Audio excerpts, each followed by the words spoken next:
ಪರೀಕ್ಷೆ ಫಾರ್ಮ್ನ ಸಮೇತವನ್ನು ನಿಧಾನವಾಗಿ ತುಂಬಿಸ್ಬೇಕು.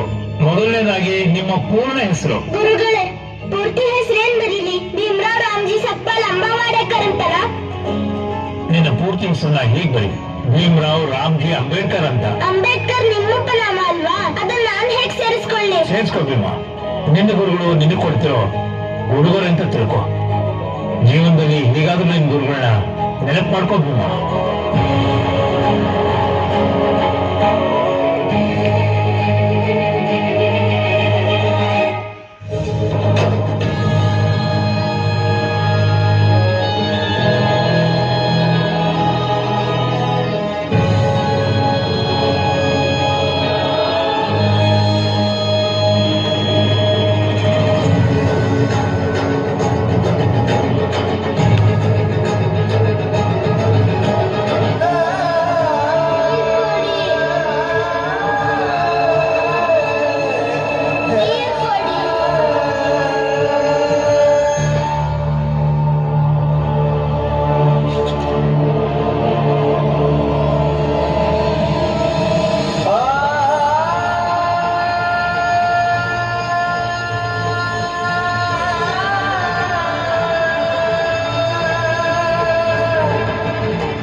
ಗೊತ್ತಿಲ್ಲ, ಇನ್ನೆಲ್ಲೂ ಒಪ್ಕೊಂಡಿದ್ದಾರೆ.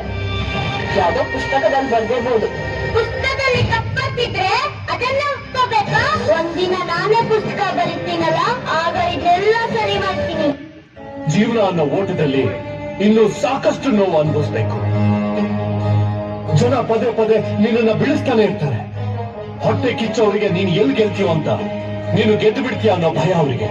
ಹೀಗೆ ಮುಲ ಮಚ್ಕೊಂಡು ಕೂತ್ಕೋತೀಯ ಅಥವಾ ನೋವನ್ನ ಸಹಿಸ್ಕೊಂಡು ಮುಂದೆ ನಡೀತೀಯ? ಎಲ್ಲರೂ ಮೀರಿ ಬೆಳಿಬೇಕು ಅಂದ್ರೆ ಇದಕ್ಕೆಲ್ಲ ಒಗ್ಬೇಕು. ನೀನು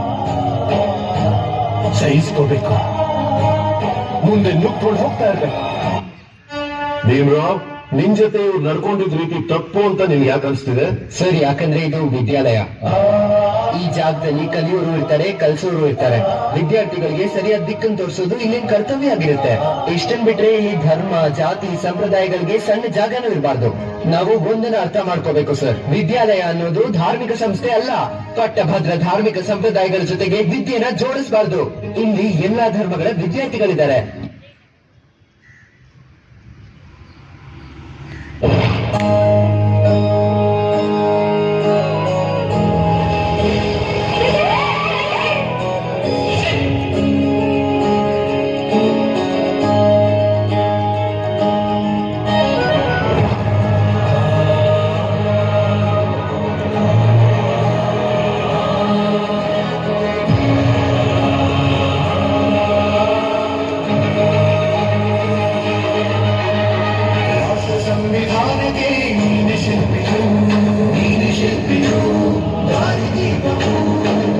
ಕಲಿಸಿಕೊಟ್ಟೆ ಸಮಾನತೆಯನ್ನು, ಸಮಾನತೆಯನ್ನು, ಏಕತೆಯನ್ನು.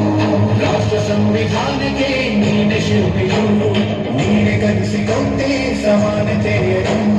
ನಿನ್ನ ಲೇಖನಿಯ ಬರತ ದೇಶ ಗರ್ಜನೆ, ಒಂದು ಒಂದು ಮಾತು ಕೂಡ ಜೀವ ಗರ್ಜನೆ.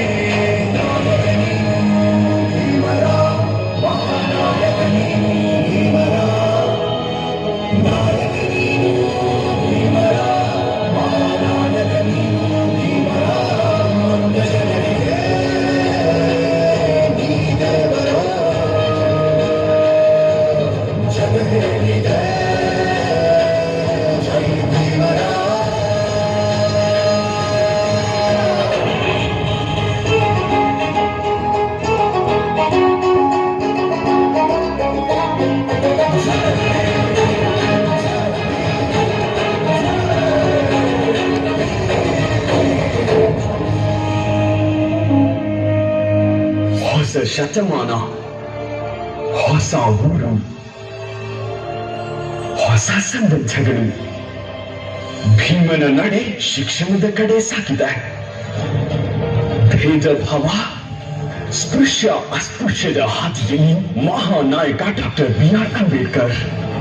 ಸಂಸ್ಕೃತ ನಿಮ್ಮಂತವ್ರಿಗೆಲ್ಲ ಅಲ್ಲ.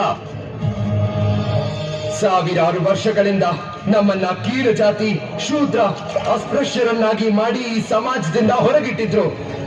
ನಾವು ಕೂಡ ಮನುಷ್ಯರ ಹಾಗೆ ಬದುಕಬೇಕಂದ್ರೆ ನಾವೆಲ್ಲರೂ ವಿದ್ಯೆ ಕಲಿಬೇಕು, ನಾವೆಲ್ಲರೂ ಒಗ್ಗಟ್ಟಾಗಿರ್ಬೇಕು, ಹೋರಾಟದ ಹಾದಿ ಹಿಡಿಬೇಕು. ದಬ್ಬಾಳಿಕೆಯ ಕೋಟೆಯನ್ನ ಕೆಡವೋದಕ್ಕೆ ನೀವೆಲ್ಲ ನನ್ ಜೊತೆ ನಿಲ್ತೀರಾ? ಸಂಕಟದಲ್ಲಿ ಬಂದೆ ಆಗಿ ಆಧಾರ, ನಿನ್ನಿಂದ ಅಸಮಾನತೆ ಈಗ ದೂರ ಹೋಯ್ತು ಭಾರ, ಭಯ ದೂರ. ಸಂಕಟದಲ್ಲಿ ಬಂದೆ